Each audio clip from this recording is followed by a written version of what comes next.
When did you get involved in dogs? Well, I mean, my family had them all my life, so I was kind of born into it.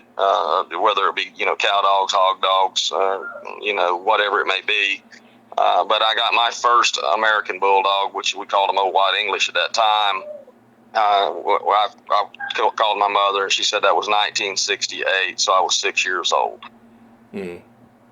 And so I just moved along with them ever since. I mean, I had more on some of my life than others, depending on what was happening.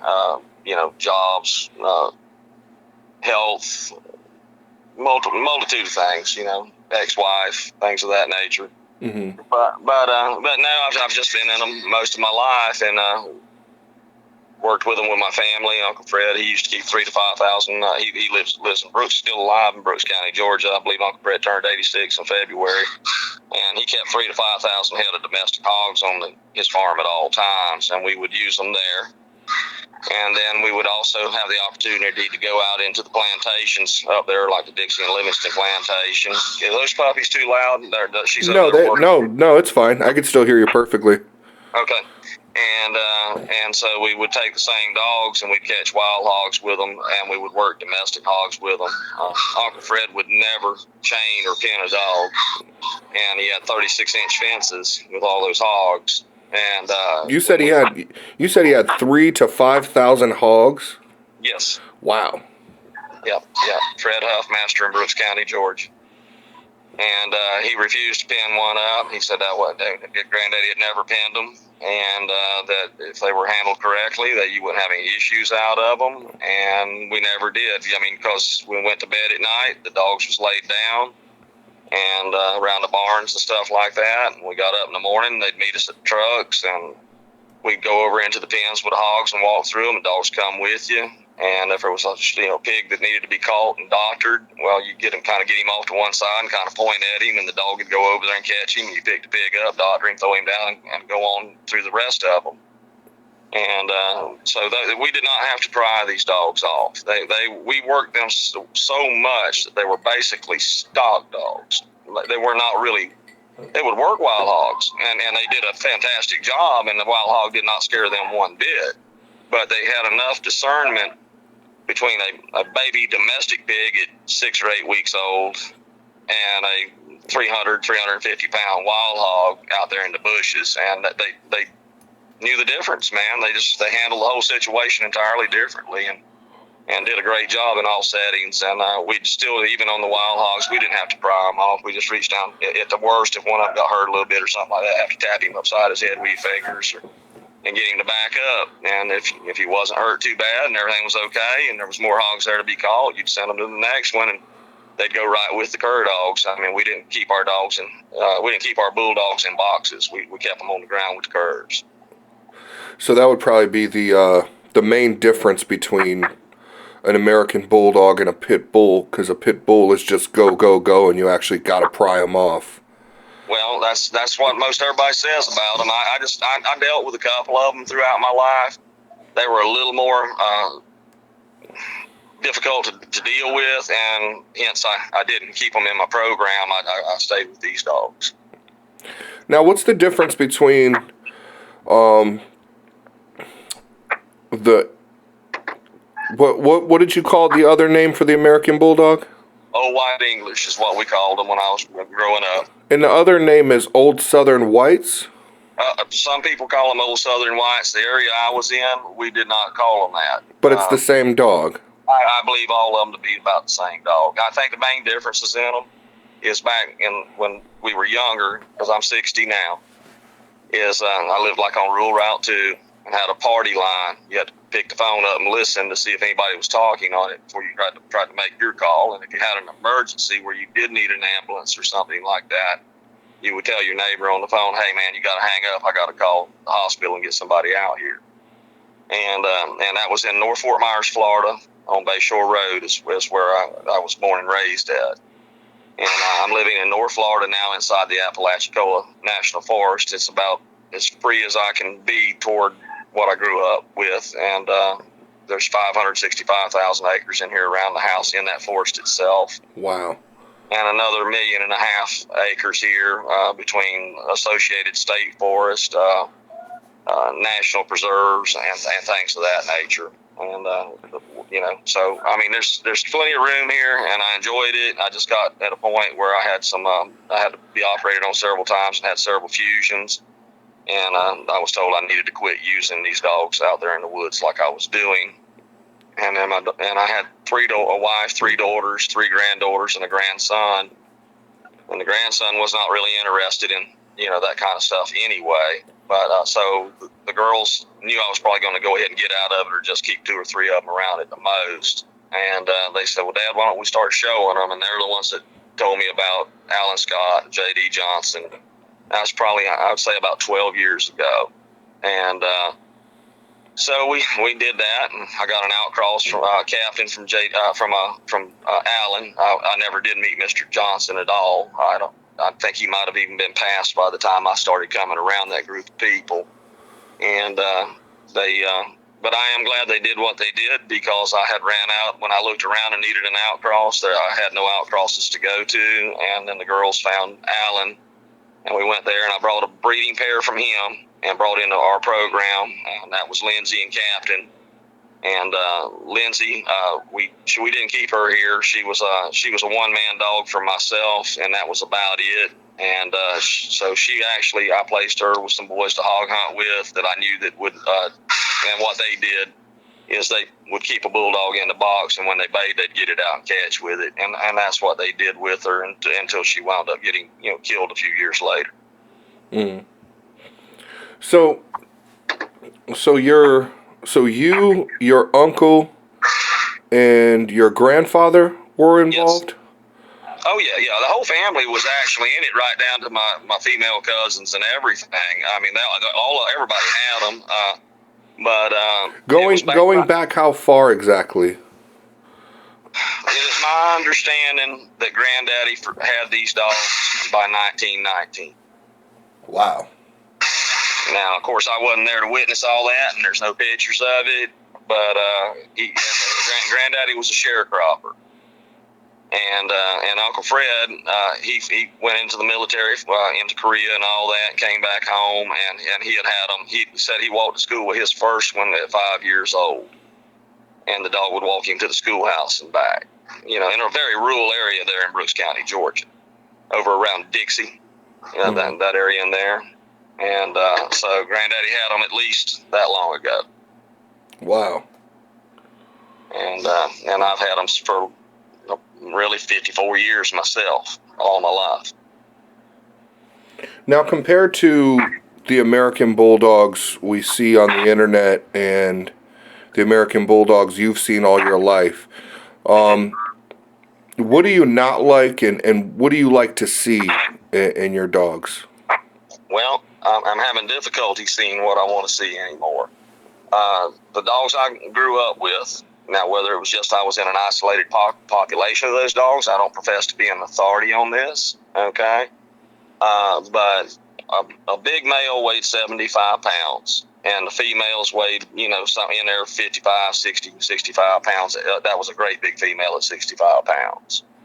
And so they were more medium-sized dogs, and everybody seems to want bigger dogs today. And maybe they were historically that way, and I just didn't know, because I was only handling these dogs in my geographical locations, Brooks County, Georgia, and Southwest Florida.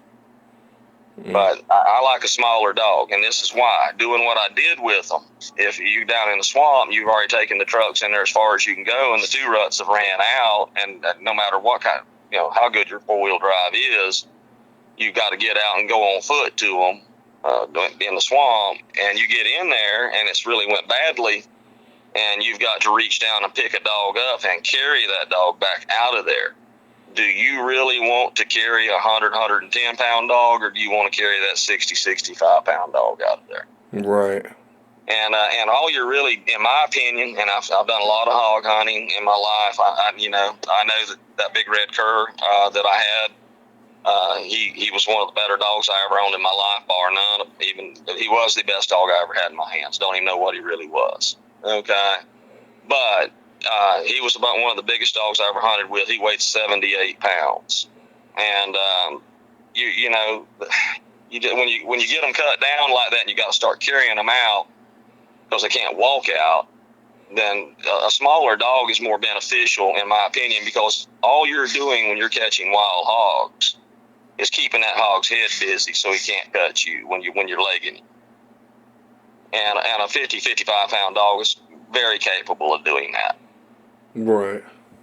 Now, I can understand why some of these people that don't do that kind of work anymore would like a larger dog. I mean, I sat back and thought about it. And, you know, if you were to, you know, working in man work and it was really the real deal and you were in, you know, an urban setting and you had to utilize that dog to catch a man with, then if, you know, that 110 pound dog would be a whole lot harder for a man to pick up and beat on a light pole, fire hydrant, corner of a building, or start breaking him up. Mm.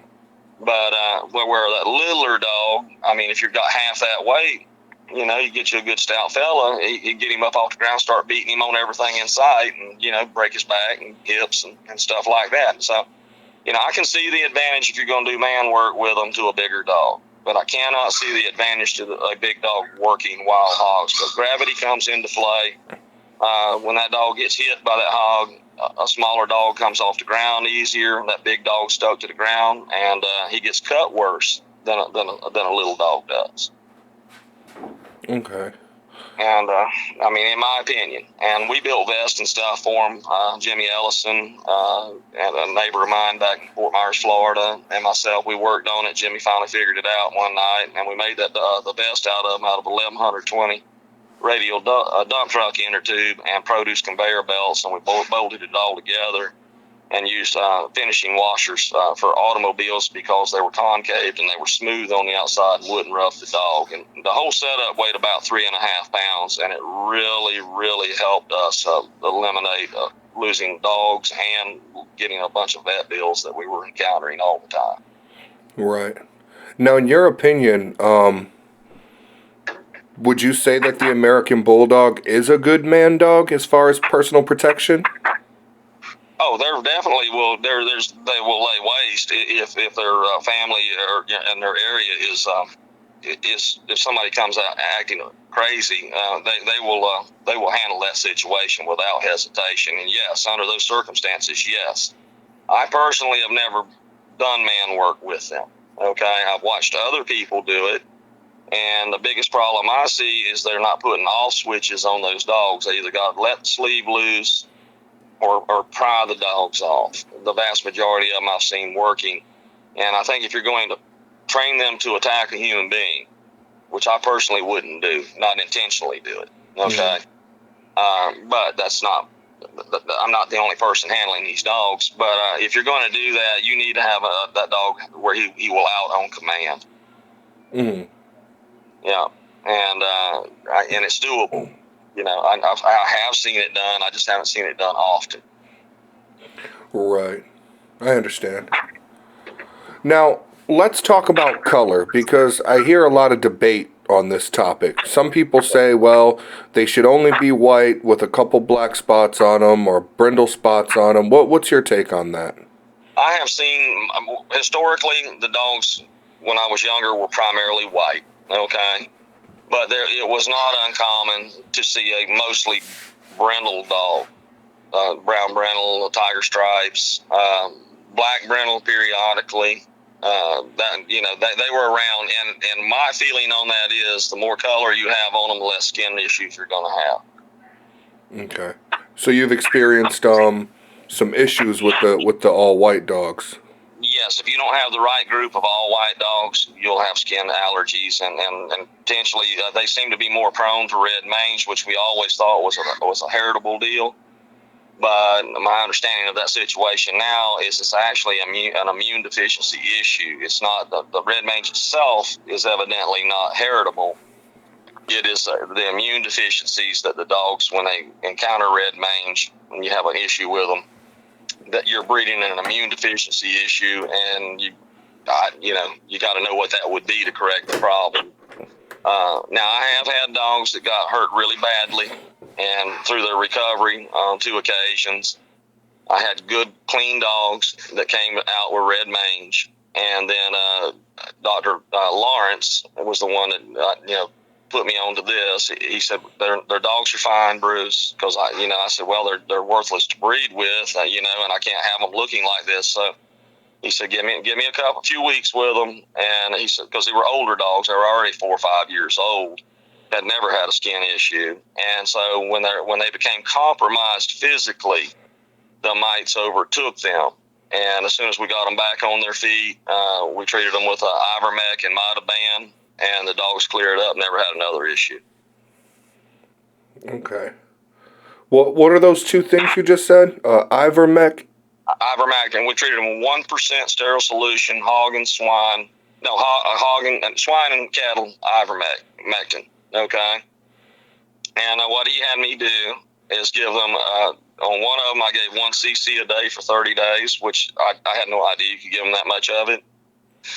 And then on the other one, he had me give her 2 cc's a day for 30 days, and then we bathed them in Mitaban. I believe it was once a week. We bathed them in a product. Have you ever experienced like parvo or anything like that on your yard?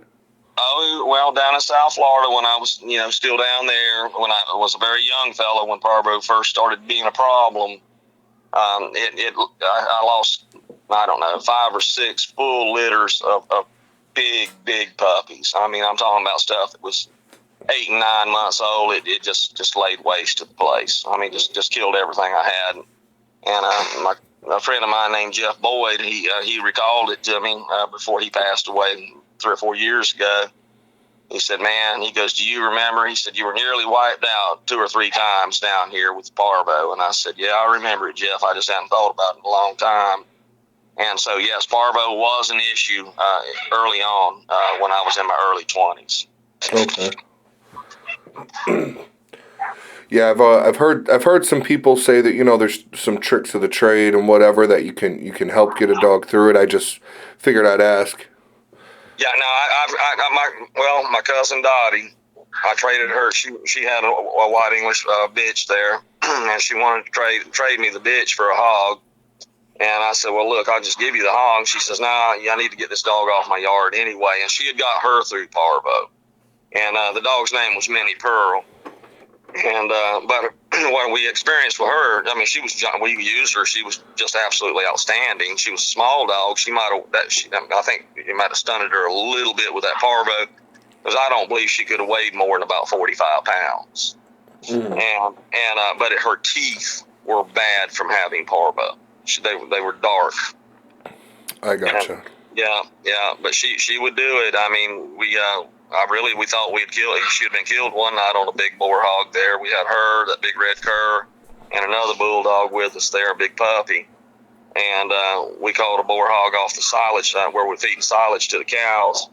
And when at the end of the trough, she was a short, small dog like that, and the cows had it all beat out, and the boar hog had his feet up underneath the trough on the high, where the natural ground originally was, eating out of that trough. And when she caught him on the left side of his head, she swung by the end of the feeder, and her back was level, pointing toward the ground when she swung past him. Well, when she had caught the ear, and he took and popped her in her middle, right there in her hips, and pulled it all the way to her back, to upper backbone, down her rib cage, all the way to the center of her shoulder blades. And she flipped out there 10 or 15 feet, hit the ground, didn't move. And then the hog broke, and we went on in there and caught him with that cur and that other bulldog. And so we went back to get her because we thought she was dead. I mean, we didn't even stop. And we went back. When we came back, she was setting up, and we took her to Dr. James Bowers there in Fort Myers, Florida. And he sewed her back together, and we utilized her. She healed up flawlessly, no limps, no nothing. And nice. We put her back in the game, and we hunted her probably another 1.5 to 2 years, and we caught 5 boar hogs one morning, and they didn't have any teeth. None of the dogs got really hurt. Nothing happened. They were nice hogs, and 150-pound hogs. That's a good day. You catch 5 of them in the morning like that. And when we came home, we put them all up, put the dogs up, put the hogs in the pens, and then the next day, my buddy Jeff Pendarvis, he was from a citizen of the United States and a resident of Australia, but we've done that on Turner Corporation there in Immokalee, Florida, And he called where I worked at and told me, he said, meet me over at the vet's office. Minnie Pearl something's bad wrong with her. And we did not even know it, but she had got a twisted intestine, and she had passed before I got to the vet's office. Oh man. Yeah. Now what exactly do you do with the boar after you catch it? Can you feed that to the dogs? Well, we didn't. What we typically did back then, we had people that we were supplying, I don't know, like shooting clubs and things of that nature.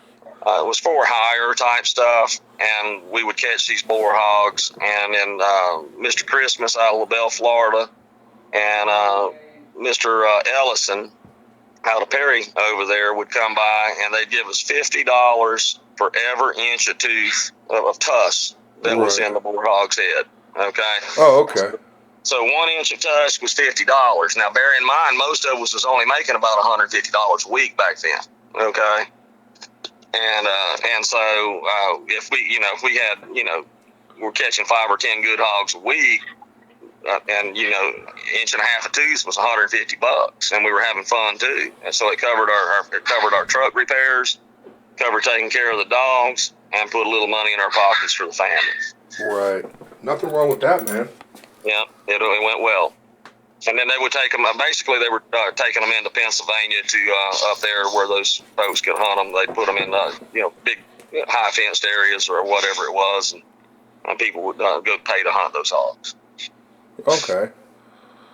Now, I was always curious about that. I mean, I know some dogs eat raw, and I didn't know if that's something you'd feed. No, well, no, not really. And I don't feed any raw to these dogs and stuff. I mean, I used to do some stuff like that, but in today's world, we've got so much. You have to have a chain of command on your feed. Okay, and Dr. Mike Purvis, he's a doctor of veterinarian medicine. He owned his own business for 30 years. Mm-hmm. Sold it, owner finances for some other veterinarians, and then he went to work for Florida A&M University. So I started networking with him, myself and my family did, and Florida A&M University. And one of the biggest problems you got is a lot of this stuff, you have to have a chain of custody on the food that you're feeding them raw. You have to, you want to make sure that it does not have Brucella abortus, that it's clear of that, okay? And the other thing is, it's just tough because most of the stuff you buy anymore is it's got hormones in it, growth hormones in it, and according to Dr. Mike Purvis, those materials were made to be cooked and broke down in the meat so that it wouldn't pass on into human beings and everything else. So he was dead against feeding raw. If you were going to feed meat like that, cook it to break those chemicals down that are being placed in the food supply today. I gotcha. Because it causes growth issues, all kinds of stuff, and it's just not a good deal. That makes sense. Well, I mean, you get people. Well, like I had a cousin call me 4 or 5 weeks ago and say his female was gaining weight. He had switched to raw and he was feeding chicken. Okay. And he said she's just blowed up. She weighs almost 100 pounds, and she was off our yard. And I said, well, what's going on? And he said, well, I said, you checked her thyroid and all that. Make sure you got no problems. He said, blood work's perfect, no problems. I said, okay. I said, what's going on? Talk to me. And so we talked through this thing, and it wound up that he had quit feeding kibble and went to raw, and he was utilizing chicken, and he was not cooking it. Went back to the veterinarian, talked to him and everything, and told him what I had said that Dr. Purvis had told me, and they concurred with it. So he is now taking her off of raw chicken like that, and he's cooking it to break down the materials that are in the meat. I gotcha. What type of food do you feed your dogs? I feed for health salmon and potato. And I for the grown dogs, and then I feed Hill Science Diet, lamb and rice, large breed puppies to the young dogs until they're 14 months old. Everybody struggles with this bone issue, and everybody will tell you if you got a poor bone dog, don't breed it.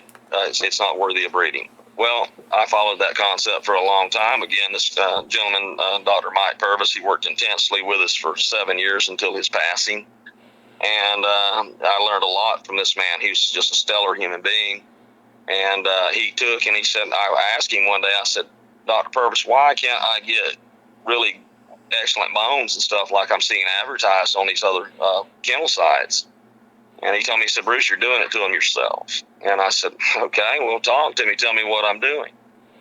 He said, well, you're giving them too much protein, and you're giving them too much calcium, and you're working them too hard, too young. And I said, all right, well, tell me what I need to do. He says, you get a good quality puppy food, feed them on it till they're 14 months old. If you can't afford a good quality puppy food, feed them the cheapest dog food you can buy, and don't give them any additional calcium. Okay? Well, so we put them on Hill Science Diet, a quality puppy food, gave them no additional calcium, no additional protein. He said, it'll take us 2 years for me to prove to you that that's what's happening. Well, 2 years in, we went from borderline hips and bones to OFA good and OFA, and we have one OFA excellent female here now. And she's number 112 in the world. You see a lot of people out there claiming OFA excellent dogs, but if you see that, you need to check the Orthopedic Foundation for Animals, and see if that dog is actually listed on their site, because there's tons of people that are fabricating their OFA reports. Oh, okay. Yeah, because I mean, I really didn't know it, and then when we found out, and she's walking past me with a trainer right now, a dog named Weiner, and she since '93, I think it was either '93 or '95, they started testing. OFA started testing the American Bulldogs, and she is number 100, and she was marked down number 112 in the world over that period of time. So you said when they're puppies, you feed them the cheapest dog food? Yeah, he said if you cannot afford, Dr. Purvis said, if you cannot afford a quality dog food, a quality puppy food, feed them the cheapest dog food you can find. So dog food, not puppy food. It didn't matter. The cheapest stuff you can find, because it'll deny them a lot of that those aggressive, the additional protein. It'll deny them any excess of calcium. Okay, and the reason for denying calcium is this, and I'm regurgitating this information that I learned from Dr. Mike Purvis. Mm-hmm. The growth platelets in a bone erupt from the inside of the bone like a volcano. All right, and then they start to build your bones and build your joints. All right, if you feed too much calcium, which all of us were brought up, calcium does the body good. Okay, the calcium causes the outside of the bone to harden. All right, and if you harden that bone off before the growth platelets have fully erupted and formed the correct joints, then you will have bad bones, because they won't fully form. Okay. Mm. The other thing is, until about 14 months old on a large breed dog, when you put excessive protein to them, now there's a couple things for protein. You got to think about kidneys, how much you're actually using that animal to burn that protein. There's a litany of things to consider. But if you put all that muscle on soft growing bones, that with the tendon attachments acts like the wires on a bonsai tree, and that's how you get bowed bones, and that's how your bones, your hip joints and other joints don't line up correctly, because you have bowed your bones. Okay. That makes sense. Yeah, and it worked. It worked. I mean, the worst thing I've got on the yard here now, Captain was never tested. He was too old by the time we even started doing it. And once you get arthritis, and he's still here, and I've got litters of puppies on the ground with him now. He's 10 years old, and I hog hunted with him. And that dog came directly from Alan Scott's yard. He's been a stellar dog, great addition to this kennel, and Alan's been, over time, him and I have we've had a lot of great conversations, and we've crossed some dogs back and forth on his yard, and his is on ours, and he's allowed us to use one of his females that was high percentage, and she lived here with us on 2 occasions for almost 2 years, collectively. And that's where we were building breed purity, and he was very gracious about that, and we did good things. We made great gains with her, a dog named the dog's name. Well, I think she's still with him. She was an older dog now for sure, but the dog's name was Prophetess. Okay. Do you use supplements at all for your dogs? I do. I feed them Condortin, MSM, turmeric, glycosamine, ester, vitamin C, and we have chickens and things here. So we take the shells of the chickens and we take them. Katrina will bake them in the oven. I think she's using like just above 240 to make sure she's got bacteria and stuff killed. And she runs them through the blender, and we feed the grown dogs those ground up chicken shells every night. And they also get one fried. The grown dogs get one fried egg a day, and primarily bacon grease. All right, to help out. Here in this area, we had got out of chickens, got everything else, started to experience hot spots. Okay. Mm. And I was just laying there thinking one night, and I was just praying about life in general and things like that, and it just came to me that we had gotten rid of the chickens because I was in such bad shape pending that surgery, and I was just less to take care of, and the fact that we were no longer feeding them a fried egg every night, each dog. Okay. So I got up the next day when I went into town to go to work. I went and I bought a case of 300 eggs from Publix. Brought home. We fried those eggs and the bacon grease. Now, do not use any type of grease that has liquid smoke applied to it. Okay, liquid smoke, to my understanding, is primarily a nitrogen-based product, and that is really bad for us and animals. So, naturally smoked meat is okay to use the grease off of it, no problems. It gives a flavor. Dogs love it. And so Katrina takes and she'll fry like 300 eggs at a time, and we'll freeze them, and then we'll take them out, and they'll be sitting in the refrigerator and thawing, and we'll feed those dogs one egg a night, and it wiped out all of the hot spots. Oh, there you go.